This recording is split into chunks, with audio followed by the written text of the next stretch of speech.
Good evening. Vladimir Putin's war against Ukraine is on the verge of a disastrous stalemate. Russia's getting desperate to gain momentum, and that could mean severe death and destruction in the days and weeks to come. That's the grim assessment from a senior NATO intelligence official as the Russian invasion stalls and atrocities against civilians mount. The Pentagon says Russian forces have been ramping up bombing and shelling of cities that haven't been able to capture, including Kyiv, the capital. Ukrainian officials say a Russian strike obliterated this shopping center, killing at least 8 people. Rescue teams pulling bodies and wounded survivors out of the wreckage.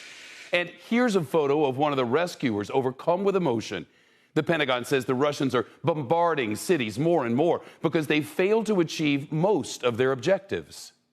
When you look at what they've managed to do in 26 days, it's not that impressive. They have failed to achieve a lot of their objectives on the ground. Cruise missiles, ballistic missiles, artillery fire, they're lobbing an awful lot of hardware into these cities to try to force their surrender. And they made a demand, which Ukraine defiantly rejected.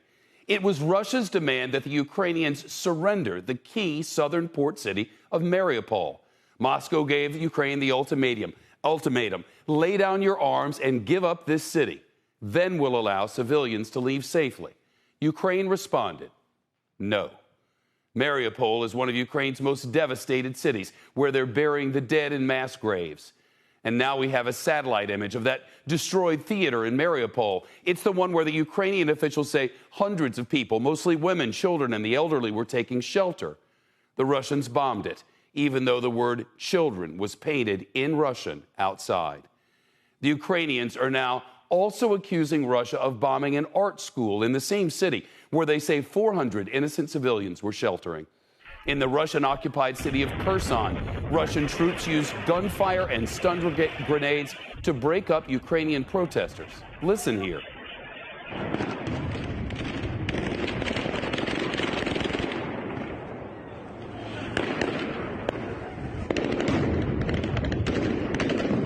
The Russian troops in Kherson are not only facing protesters, there's also a Ukrainian counterattack over the last 48 hours.